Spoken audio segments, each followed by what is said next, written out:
Everyone pictures pasta and ruins, but Italy also hides a dying hilltop town.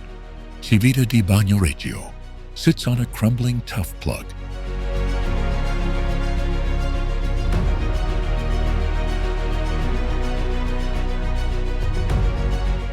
Beneath Capri's Blue Grotto, you can see sunlight turn water an impossible electric blue.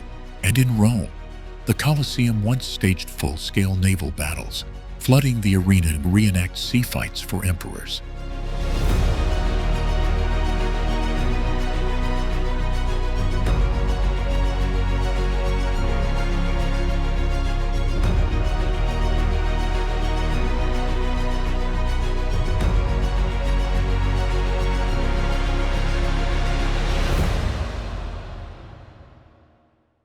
Lake Garda is the largest lake in Italy, where Mediterranean olive groves reach up into alpine foothills within a few kilometers of each other.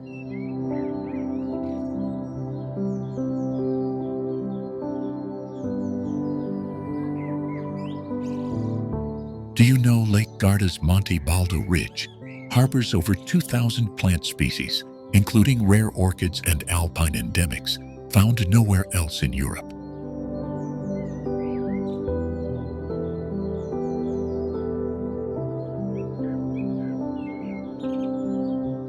The lake's shimmering surface reflects steep limestone walls and sun-drenched olive terraces, creating a landscape that shifts with each wind.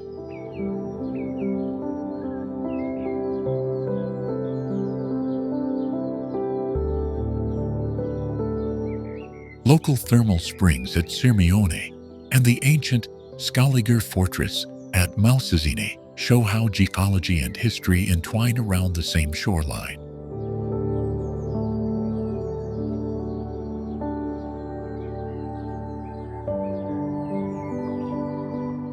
From the southern spa town of Sirmione, with its Roman ruins and sulfur springs, to Riva del Garda's wind-sculpted cliffs, every bay feels like a separate world.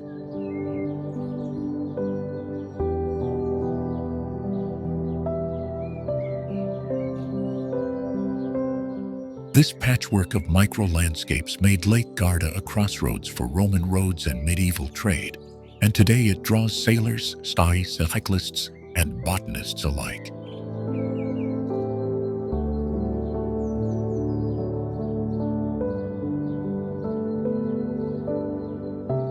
Hugging Monte Baldo's slopes, cable cars lift you into rare alpine meadows, where flowers carpet the ground in spring.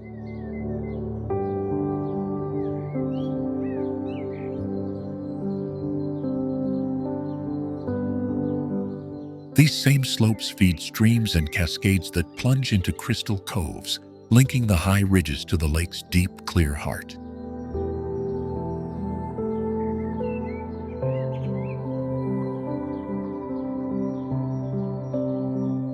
Taste is part of the landscape here. Centuries-old olive groves on Garda's lower slopes produce oils that carry lemony notes from the Mediterranean light.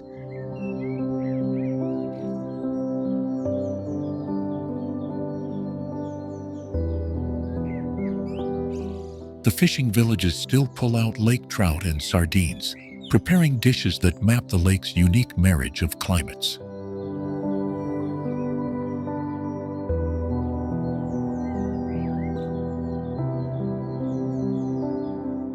Follow the shoreline east, and you'll find Verona's river valleys opening into vineyard-studded plains, a transition that explains why Garda became a gateway between Alps and Po Valley.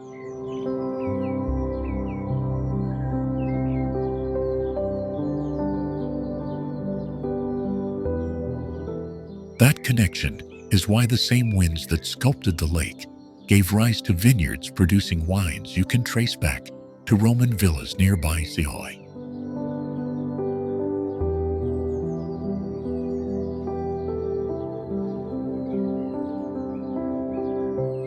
In winter, the crowds thin and the lake reveals glassy silence where fishermen mend nets under snow-flecked peaks.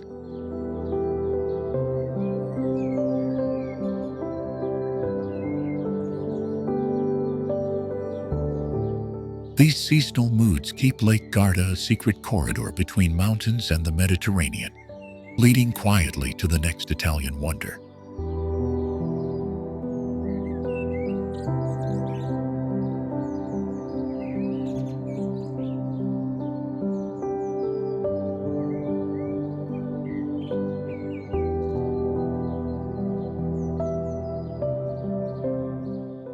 Vatican City sits like a marble jewel at the heart of Italy, the world's smallest independent state by both area and population.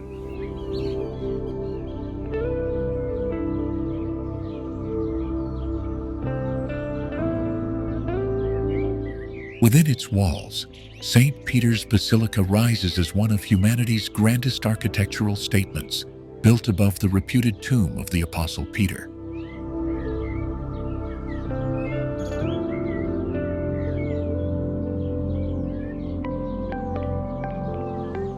Walk into the basilica and you stand beneath Michelangelo's dome, a soaring vault he refined in his 70s to crown an unyielding centuries-long design.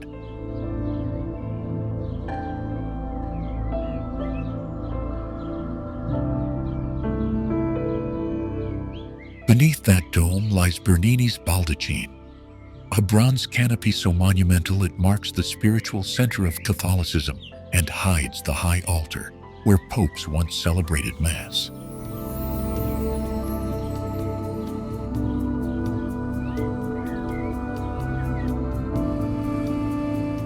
Hidden beneath the marble floors is the Vatican necropolis, an ancient burial ground where archaeologists uncovered a mausoleum believed by many to contain St. Peter's grave.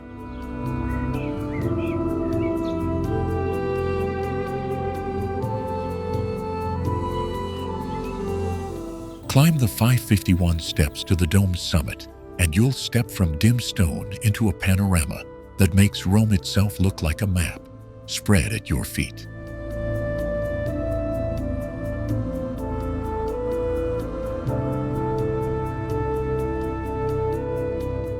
The basilica collects masterpieces, Michelangelo's Serene Pietà, Bernini's sweeping colonnades just outside, and countless papal tombs carved with astonishing artistry.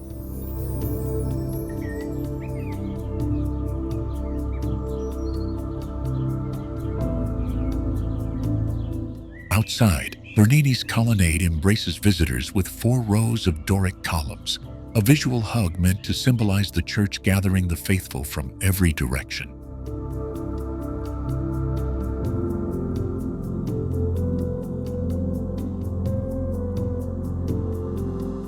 The Swiss Guard, in their centuries-old uniforms, stand as a living curiosity, mercenary soldiers who now ceremonially protect the Pope in the smallest nation on earth.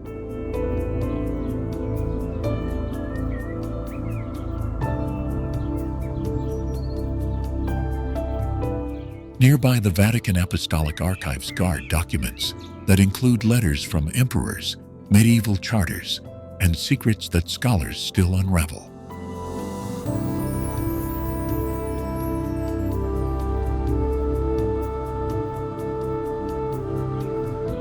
Despite its tiny footprint, Vatican City exerts an outsized influence. Art, diplomacy, and doctrine radiate from these cloisters to the corners of the globe.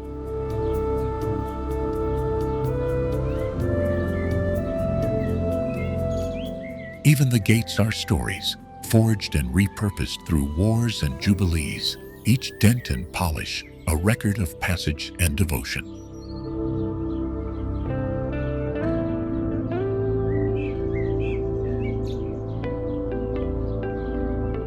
To stand in front of St. Peter's is to read centuries of art, politics, and faith written in straws, bronze, and light.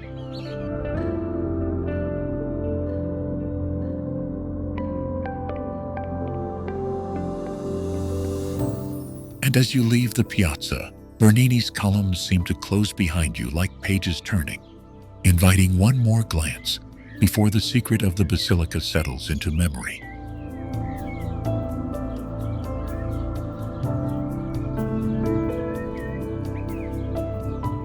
The jagged peaks of the Apuan Alps hold the world's purest Carrara marble veins, sculpting mountain faces that glitter like fossils of ancient oceans.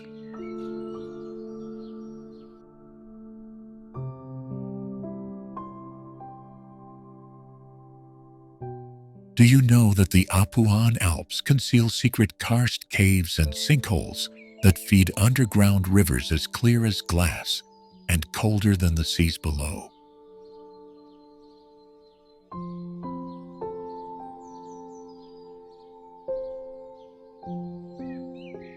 Walks here feel like stepping through a living marble cathedral, where every ridge bears the fingerprints of millennia.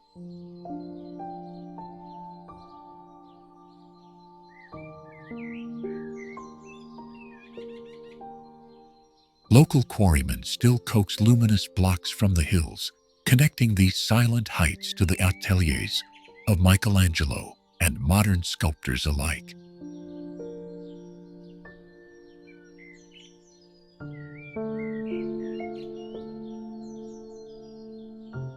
Mist rolls down to emerald valleys where chestnut groves and shepherd paths stitch villages to alpine pastures.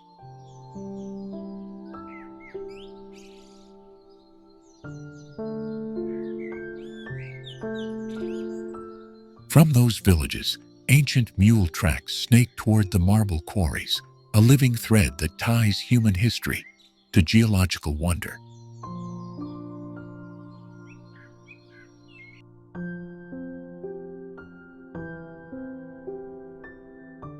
Birds of prey wheel above limestone towers, their calls revealing nesting niches invisible from the valley floor.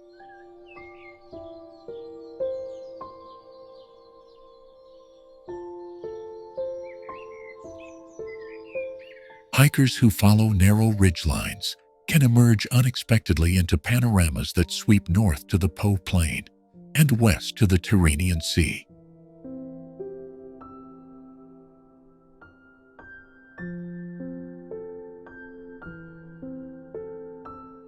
In spring, alpine meadows explode with endemic orchids and tiny white flowers that survive on mineral-poor soils, a botanical rarity.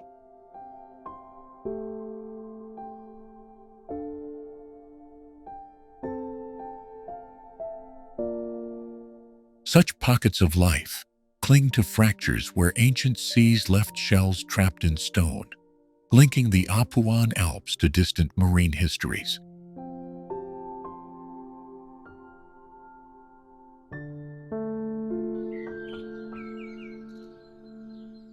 Hidden roads thread down toward Carrara, where the marble's pale glow informs workshops and pizzas alike.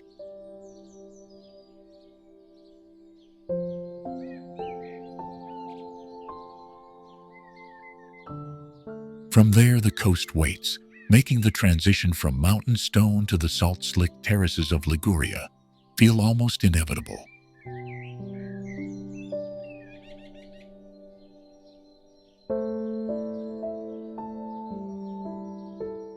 Every step in the Apuan Alps carries a story of glaciers that once carved these ridges and of craftsmen who learned to read the grain of marble.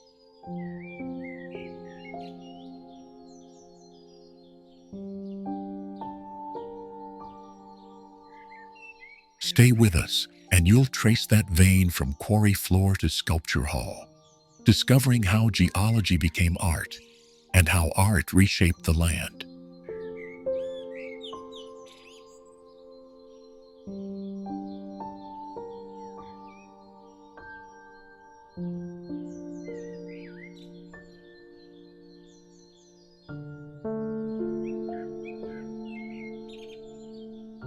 Mount Etna rises to 3,350 meters as Europe's highest active volcano and nourishes vineyards on fresh lava, a rarity in the world.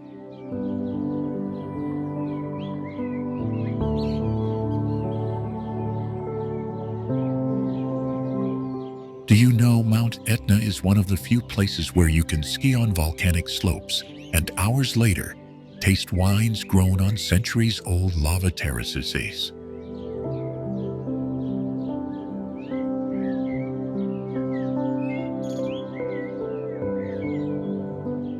Its summit craters roar with strombolian fireworks and ash plumes, while lower flanks harbor olive groves, citrus orchards, and black sand beaches below.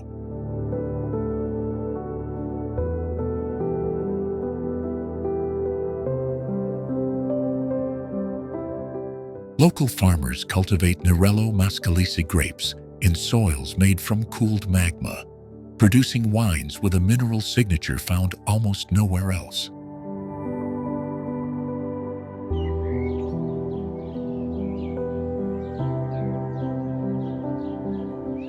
Lava flows have sculpted tunnels and caves beneath the surface that spelunkers and scientists explore to understand subterranean fire.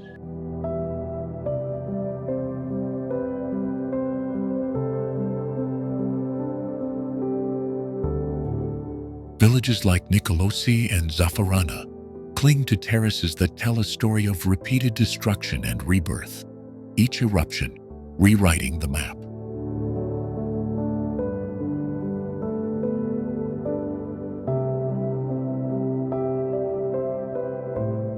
Catania itself bears Etna's fingerprints in its dark, lava-sculpted architecture and in city legends about ash that once buried entire neighborhoods.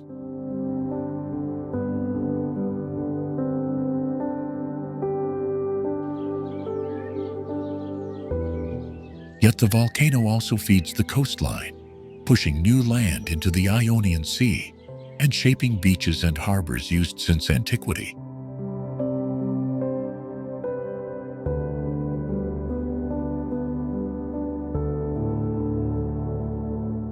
Scientists monitor Etna with a web of seismographs and gas sensors because its rhythms teach us how living volcanoes breathe and change.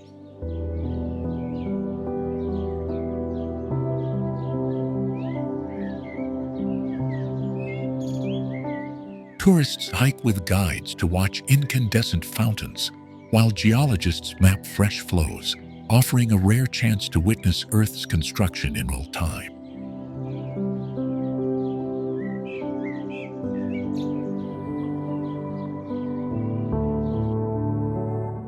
From the summit, the panorama spills into Sicily's Baroque towns and Azure Sea, a dramatic link between mountain fire and Mediterranean life.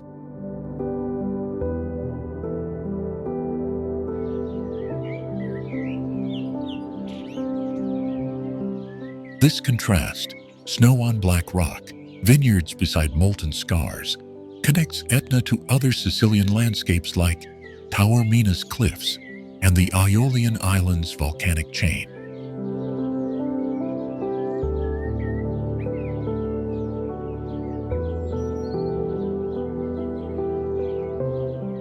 Mount Etna is not just spectacle, it's a living laboratory showing how ecosystems and human communities co-evolve with catastrophic forces.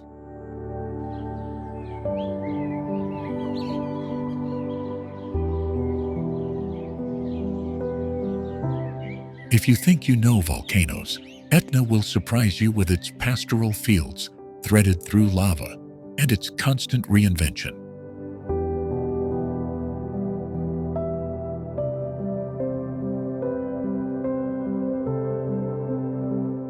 Join us as we descend the lava flows into towns where volcanic rock becomes the building block of daily life, and history rests on fire.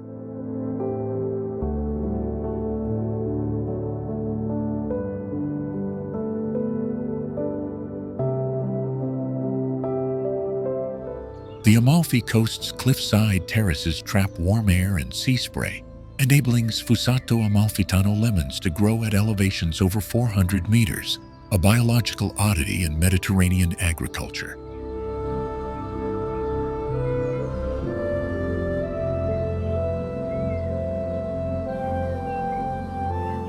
Do you know the Amalfi Coast hides the Grotta dello Smeraldo, a sea cave whose emerald glow is caused by underwater fissures that refract sunlight in ways scientists still study?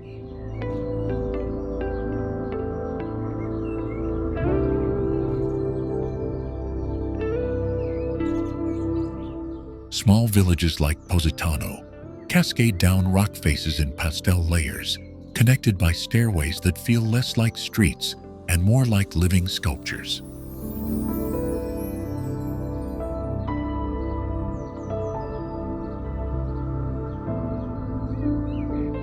From Positano, the coastline curves to Amalfi, once a maritime republic whose ancient naval charts shaped Mediterranean trade.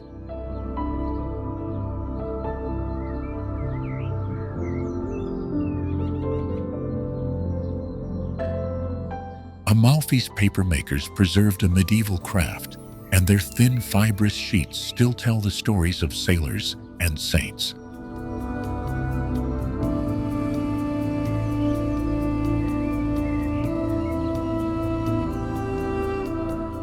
Just above, Ravello's terraced gardens, Villa Simbrone and Villa Ruffolo, offer vistas so precise that composers and poets found inspiration there.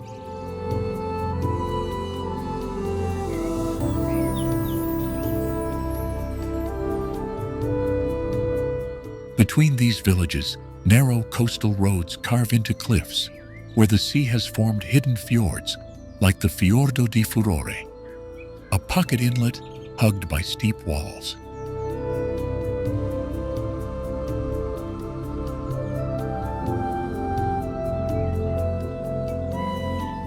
Here, fishermen once sheltered boats in caves, now shadowed by suspension bridges and tiny amphitheaters of rock.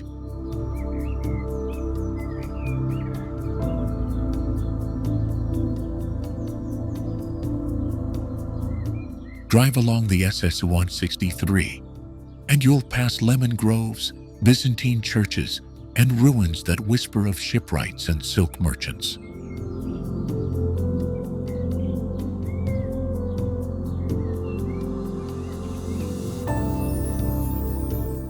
Each curve of the road reveals a new palette of light: cerulean sea, sunburnt stone, and flashes of bougainvillea.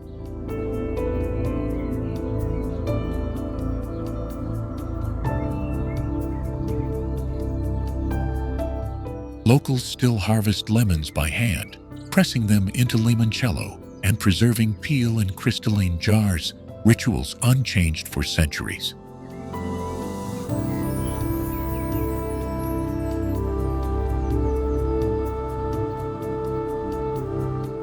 Even the sea here plays tricks. Storms carve ephemeral sandbars and then vanish, reshaping beaches overnight.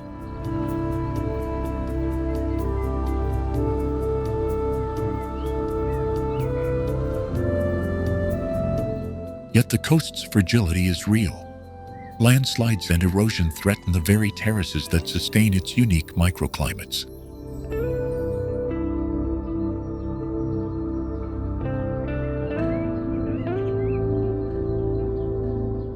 Conservationists, artisans, and fishermen have formed unlikely alliances to push walls and revive terraced fields, blending tradition with modern saints.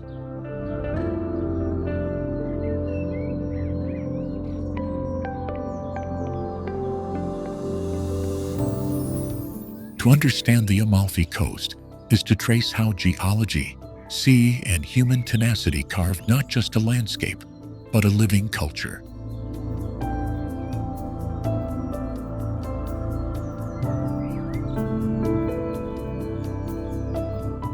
In the next segment, we'll follow that thread from Ravello's terraces down to the hidden coves and the people who keep this fragile edge alive.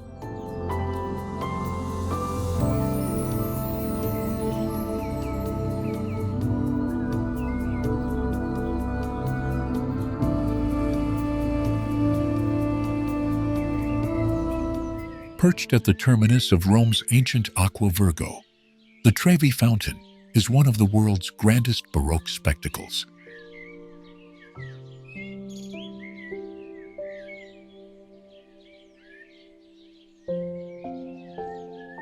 Its sculpted Oceanus and allegorical figures rise from a rocky grotto, framed by an imposing palace-like facade.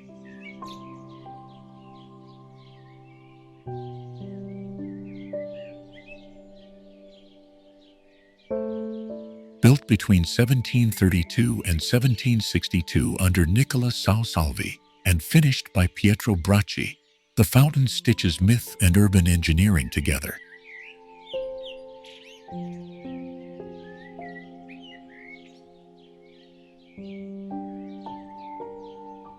The Aqua Virgo itself traces back to 19 BCE, a Roman aqueduct that quietly still feeds the fountain's crystalline flow.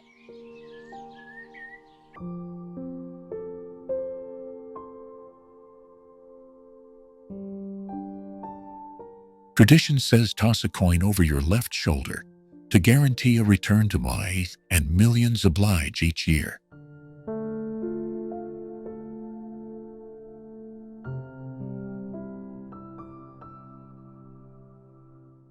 Those coins, recovered nightly, now fund social programs, turning ritual into real help for the city's needy.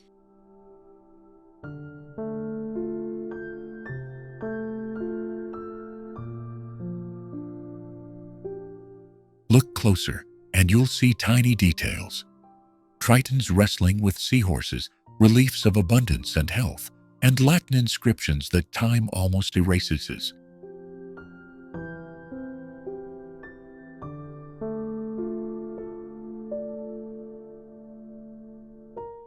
At night, the fountain becomes theatrical, water and stone turning ordinary tourists into witnesses of an age-old pageant.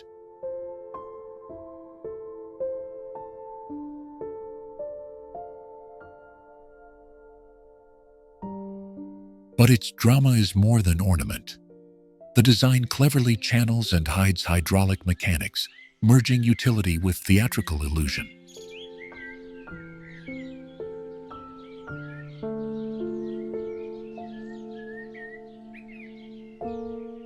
Restoration efforts, most recently major work in the early 2010s, reminded Romans that living monuments require constant care.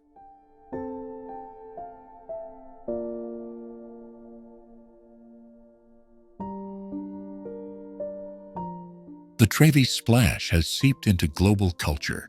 Film, literature, and countless marriage proposals have used it as a scene-setting emblem.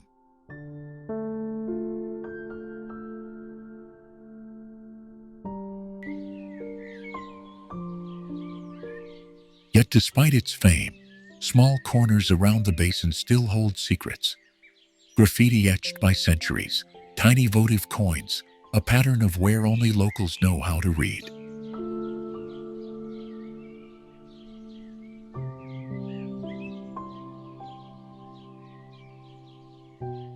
Step away from the crowd and follow the stone streets toward the Pantheon, or the Spanish Steps, and you'll see how Trevi connects Rome's layers.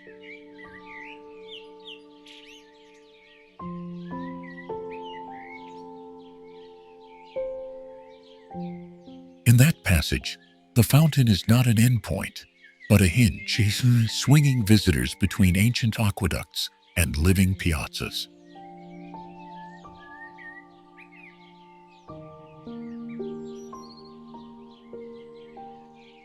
Listen for the subtle hiss of water and the murmur of languages.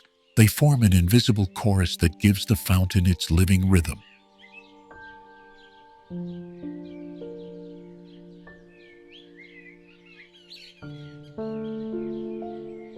By the time you leave, you may still be carrying the weight of that coin, lesser in value than the memory it bought you of Rome's endless conversation with itself.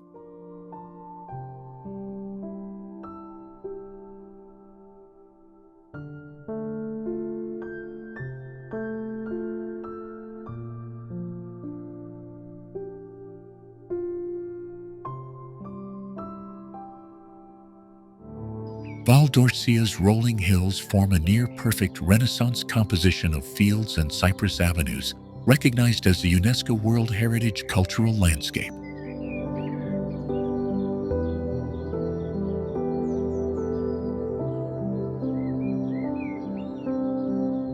Do you know that Bagno Vignoni's medieval square is actually a steaming thermal pool where pilgrims soaked and the water still bubbles today?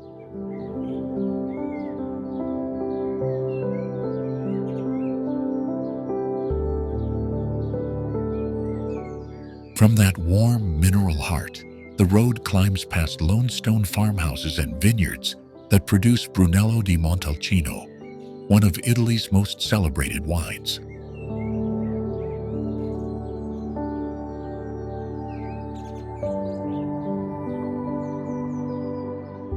The vines here sit on ancient Pliocene soils that give the wine its compact structure and unexpectedly persistent flavor.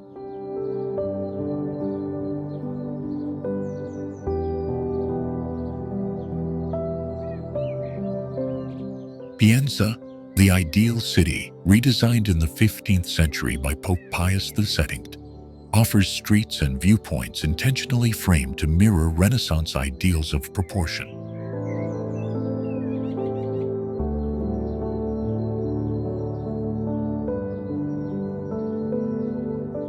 Walk its narrow alleys, and you can see why artists and poets have used this valley as a stage for scenes of light and balance for centuries.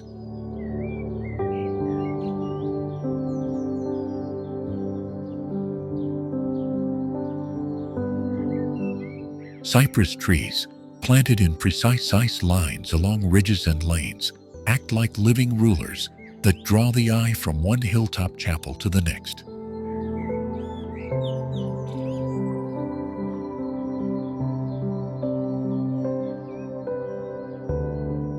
Those avenues lead naturally to tiny chapels and farmsteads, where pecorino cheese and wild boar ragu are still made with time-worn methods.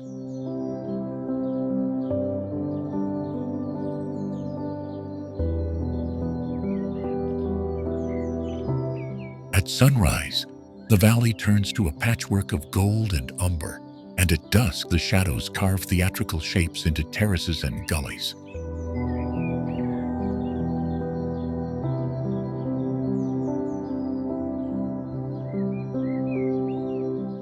Photographers chase that light, but even more rare are the forgotten Etruscan terraces hidden beneath olive groves and the faint lines of medieval drainage that shape the land.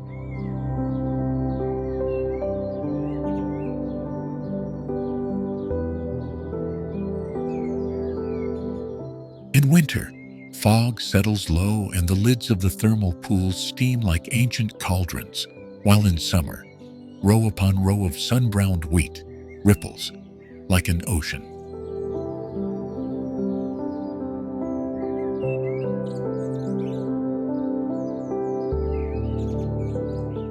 Local festivals stitch village life to the harvest, celebrating cheeses, wines, and age-old bread, a living thread from farm to table.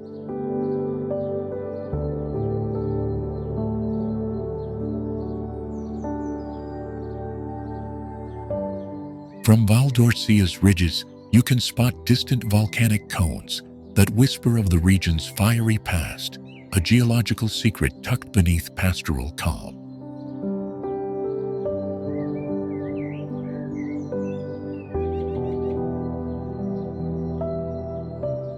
Follow the ridge roads, and you move seamlessly from one postcard town to the next, each revealing a new chapter of the valley's cultural and agricultural history.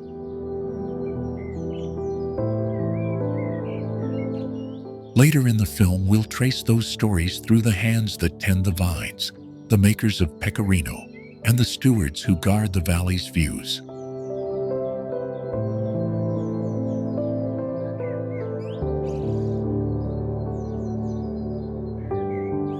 Stay with us as Val d'Orcia reveals how a living landscape became an emblem of beauty, survival, and the stubborn persistence of tradition.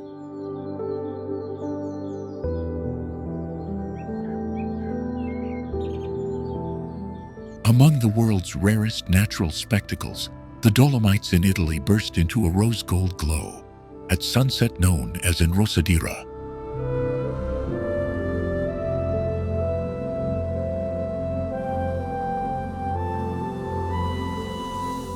Do you know the Enrosadira and its sudden flashes of color once inspired local artisans and, some say, even the daring engineering behind the Florence Cathedral, the Duomo?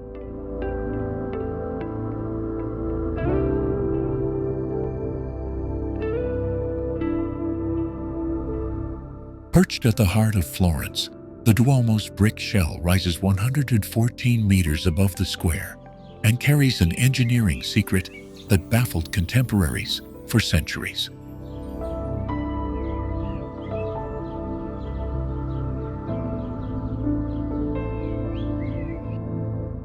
Filippo Brunelleschi built its octagonal dome in the early 15th century without the traditional centering, no full wooden scaffold supporting it from below.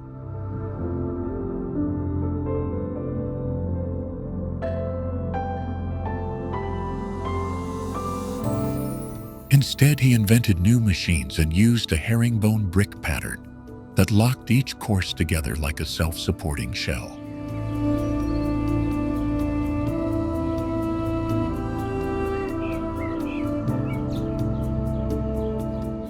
The result is the largest brick dome ever constructed, spanning nearly 45.5 meters across and still holding firm without steel reinforcement.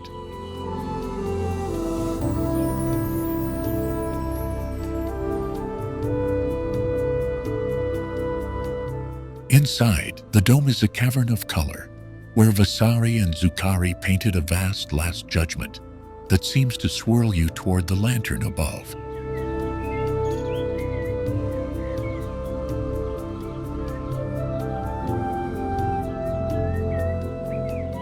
Climbing the narrow ramps Brunelleschi designed, more like pathways than stairs, reveals hidden workshops, graffiti left by medieval builders, and views that stitch Florence's red roofs into a living tapestry.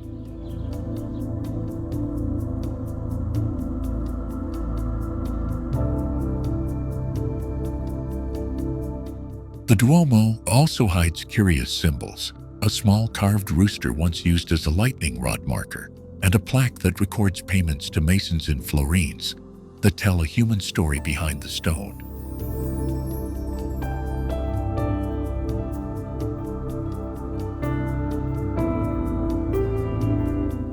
Nearby Giotto's Campanile and the Baptistery of San Giovanni form a trio where art, faith, and civic pride meet, each building whispering clues about the city's transition from medieval to Renaissance thinking.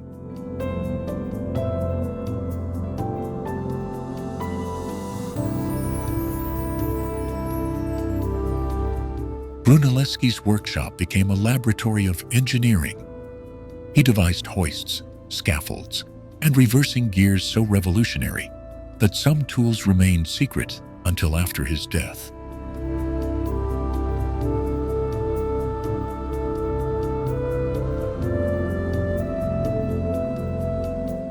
Even today, conservators uncover tiny fragments of paper, inscriptions, and workers' marks that rewrite details of how the dome was actually raised, keeping the mystery alive.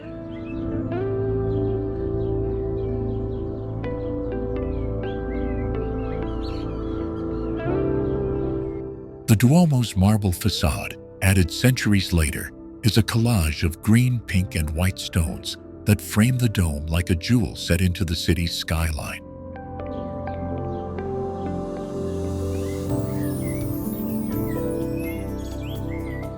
This is why the Duomo remains not just an architectural icon, but a living experiment. Every crack, repair, and restoration is a new chapter in that original gamble.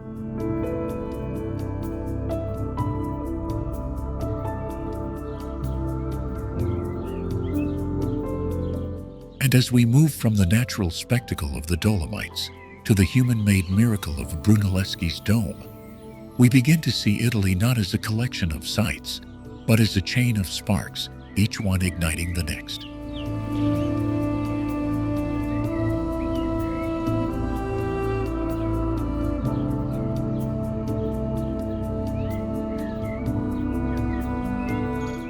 The tower in Pisa appears to tilt by design and error, a delicate balance of intentions, geology, and centuries of human intervention.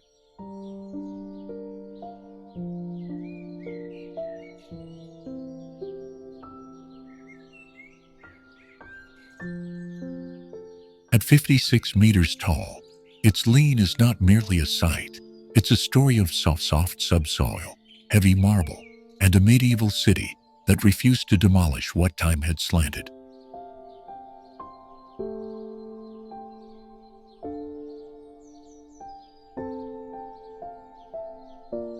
Construction began in 1173 and paused through wars and funding shortages, unintentionally preserving a tilt as each subsequent layer tried to correct the imbalance.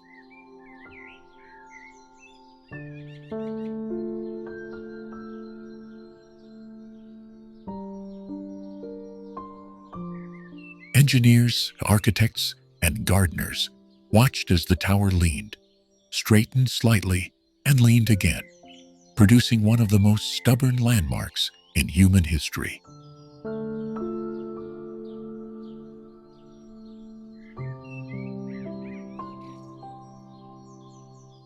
Inside its spiraling staircase, generations climbed with prayers and curiosity, each step a measure of patience against gravity's pressure.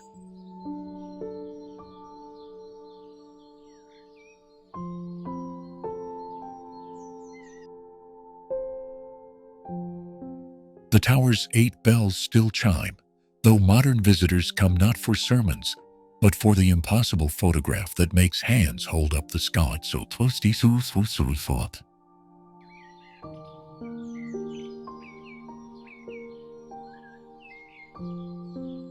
What many don't realize is that Pisa's bell tower shares its fate with the city's riverbank and reclaimed marshes, where shifting alluvium made the ground treacherous.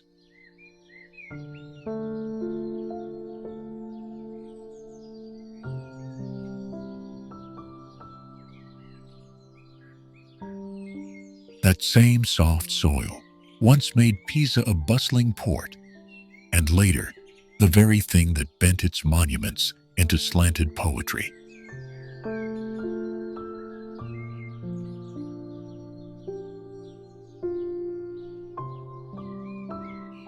In the 20th century, engineers finally confronted the tilt with precision.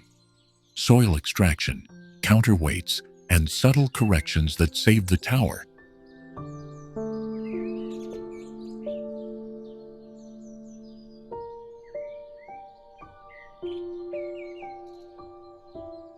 Without robbing it of character. Today, the lean has been reduced and stabilized, allowing safe climbs while preserving the drama that draws millions to Piazza dei Miracoli.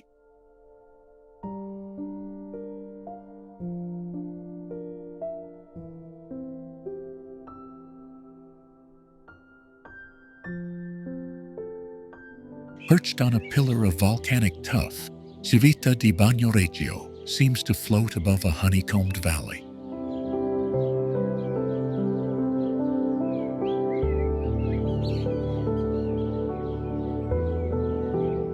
This fragile island, sculpted by millennia of erosion, is known across Italy as the Dying Town.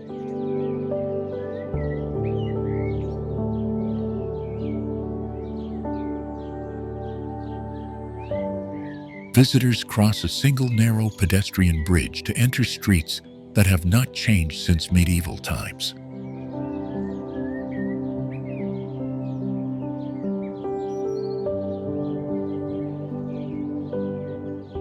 Stone houses cling to cliffs, their foundations sinking slowly into the Calanchi, those dramatic badlands carved by wind and water.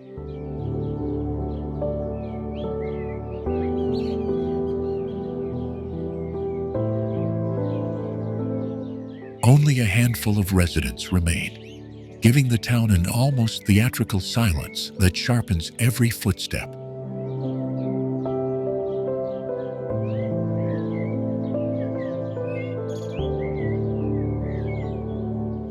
Yet on busy afternoons, artists, photographers, and pilgrims bring a hum of life that masks centuries of decline.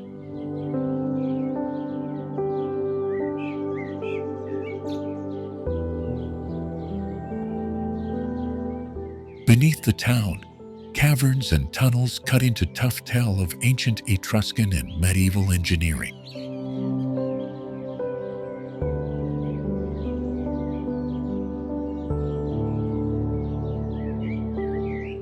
Archaeologists still find traces of Etruscan settlements, which reveal how this clifftop refuge once linked regional trade routes.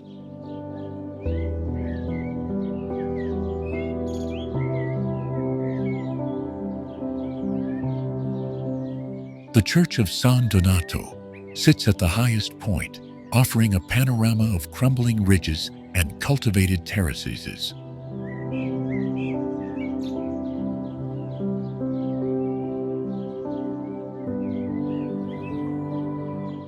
From there, you can see how the valley folds toward Orvieto and the broader Umbrian horizon beyond.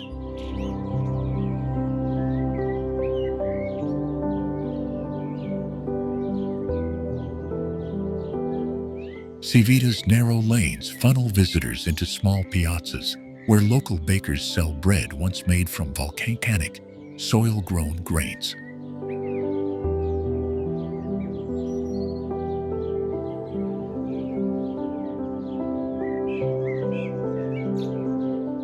The shift from tough to carved cathedral connects two ways of shaping stone: erosion versus monumental craft.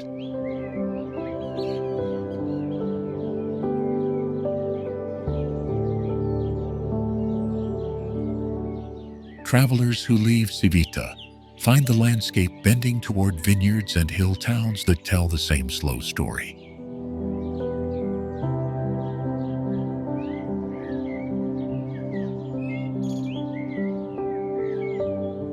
In the evening light, the town glows, a fragile lantern above the ravines, daring visitors to imagine its past futures.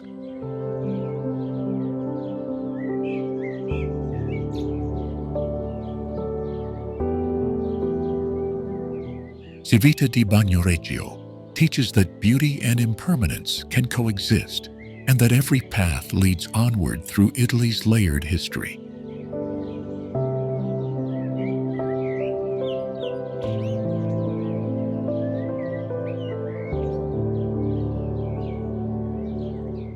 Beneath Venice's stone and water, Italy guards one of the world's few cities built entirely on a living lagoon.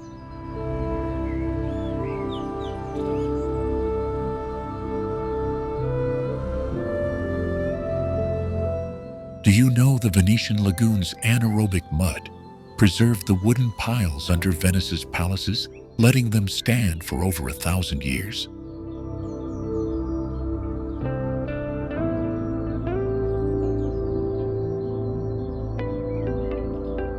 The canals themselves are not mere waterways, but the city's streets, carved by tides and human hands across centuries.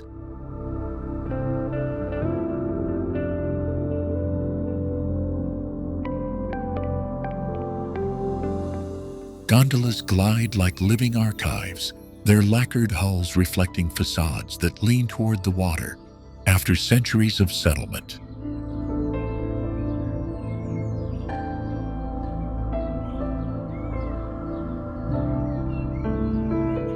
The Grand Canal cuts an S through the city, linking the Rialto Market's mercantile heartbeat with the opulent approach to St. Mark's Square.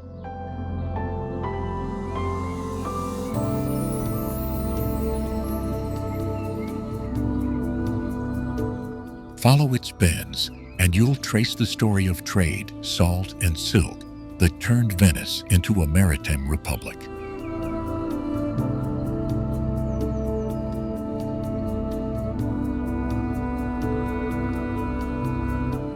St. Mark's Basilica rises at the canal's end, a Byzantine jewel that looks more like a treasure chest than a church.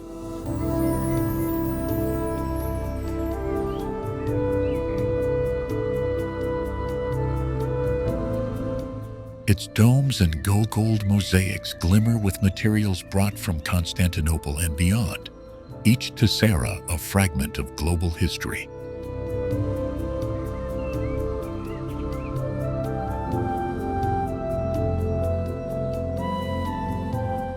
Step inside, and you'll find panoramas made of tiny glass tiles, scenes that refuse to fade even after 1,000 years.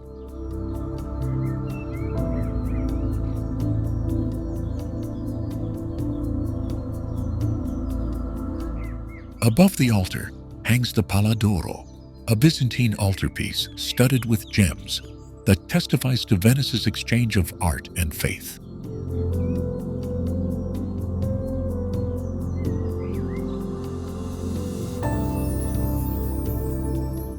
Outside, the replica horses watched over St. Mark's for centuries until the original bronze team was taken to the Basilica's museum to preserve them from pollution.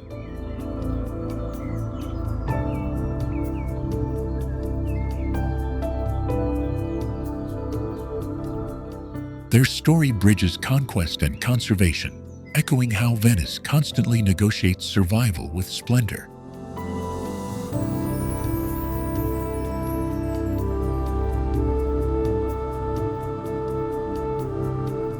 Throughout the year, the canals reflect light, commerce, and the slow rise of Acqua Alta, an ebb that reminds residents the lagoon still shapes life here.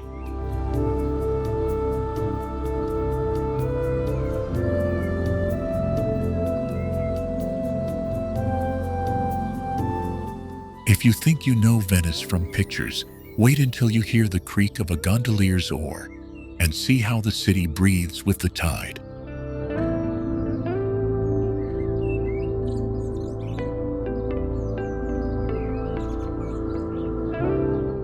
Every mosaic tile and curved palazzo is a chapter in a living book where nature and human craft have been inseparable for millennia.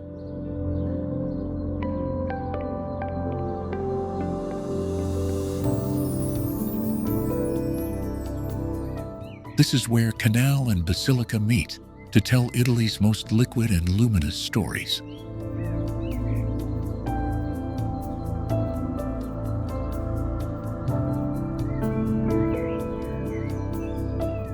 On the eastern edge of Italy, Otranto watches the first sunrise in the country every morning, a rarity that crowns its coastline with a daily spectacle few nations can claim.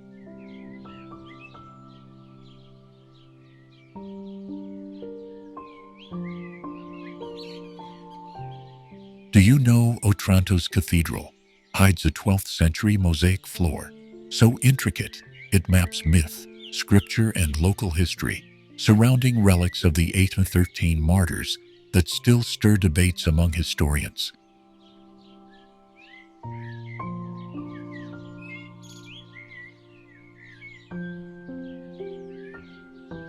Walk the old town's limestone streets and you'll find the Aragonese castle standing like a sentry over turquoise waters that suddenly drop into underwater caves.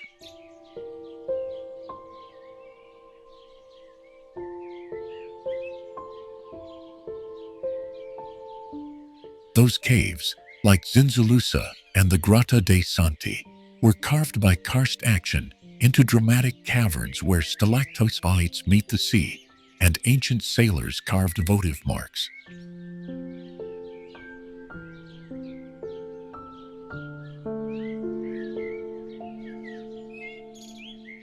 From the castle head east, and the coastline unspools into sea stacks and natural arches at Torre Sant'Andrea, a sculpted coastline that photographers chase at low tide.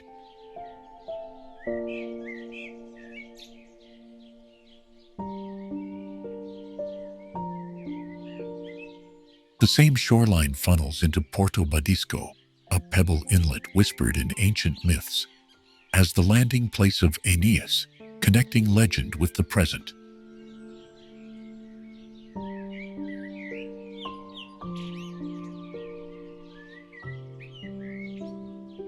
Beyond the cliffs lie the Alamini Lakes, twin freshwater basins rimmed by pine and dunes, where flamingos and rare migratory birds pause on their way across the Mediterranean.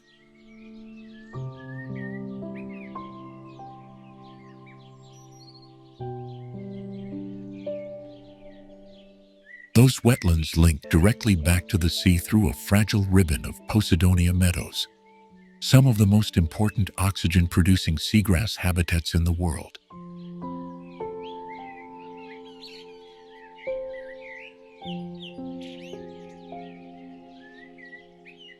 If you stand at Punta Palacia, you can trace the arc of the Adriatic and understand why Otranto was both a gateway and a battleground through centuries.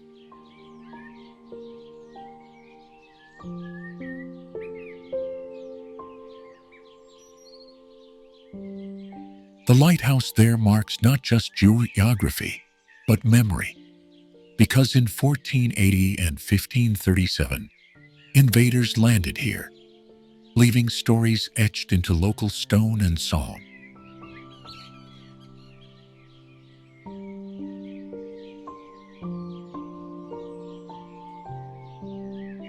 Local fishermen still speak of currents that whisper secrets, pockets of warm and cold water that bring unique marine species, including rare sponges and soft corals.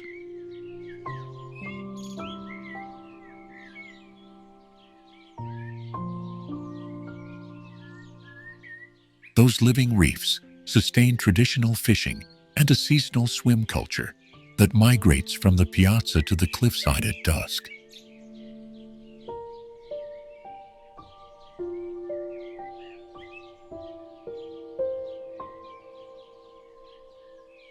Every corner of this town stitches together myth, geology, and human resilience, a compact landscape where natural wonders become living history for us.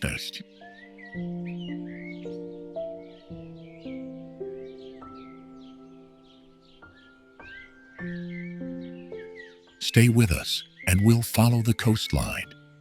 Step into the cathedral's mosaic puzzles, descend into the caverns, and meet the people who guard Otranto's oldest stories.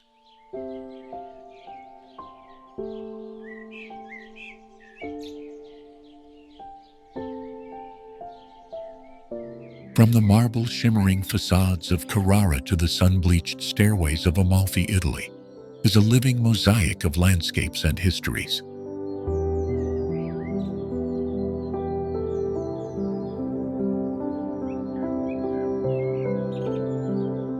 Each alley in Rome folds into a piazza that remembers emperors, while every cliff on the Amalfi Coast hides a fisherman's tale passed down through generations.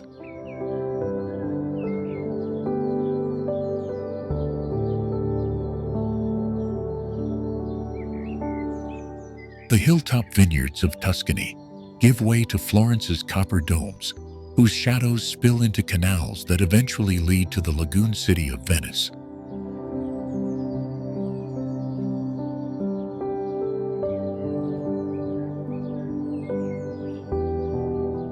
Along the northern ridges, the Dolomites' limestone spires guard valleys where shepherds still practice transhumance, a ritual that links past and present.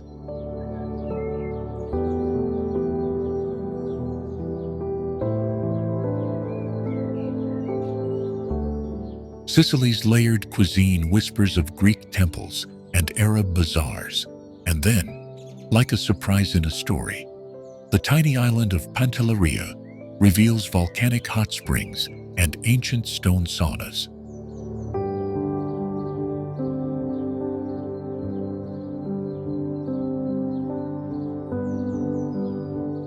On Sardinia, beaches that rival tropical shores meet neuralgic towers, mysterious prehistoric stones that hint at civilizations we are still deciphering.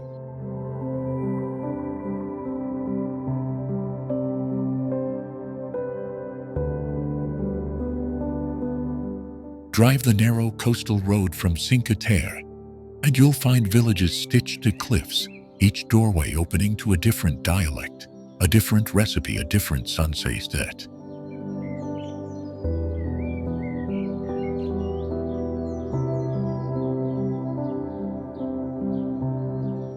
Cross a few hours by train, and Florence's galleries invite you to read humanism in pigment and marble, reminding us that art and landscape were never separate in Italy.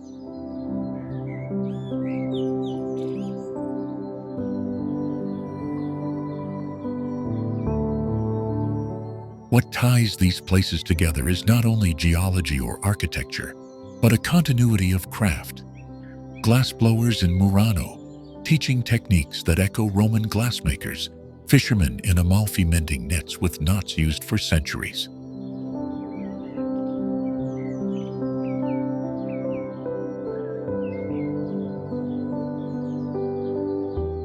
Every cobblestone, every terrace, every sauce recipe is a living thread in a fabric that keeps unraveling surprises for those willing to wander.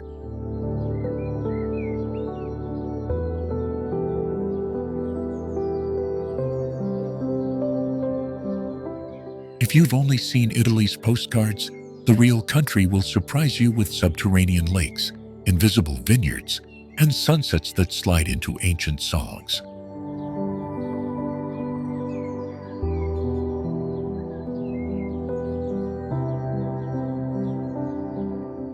Stay with us as we peel back another layer and reveal the hidden corners where history refuses to stay buried and where nature still writes its own legends.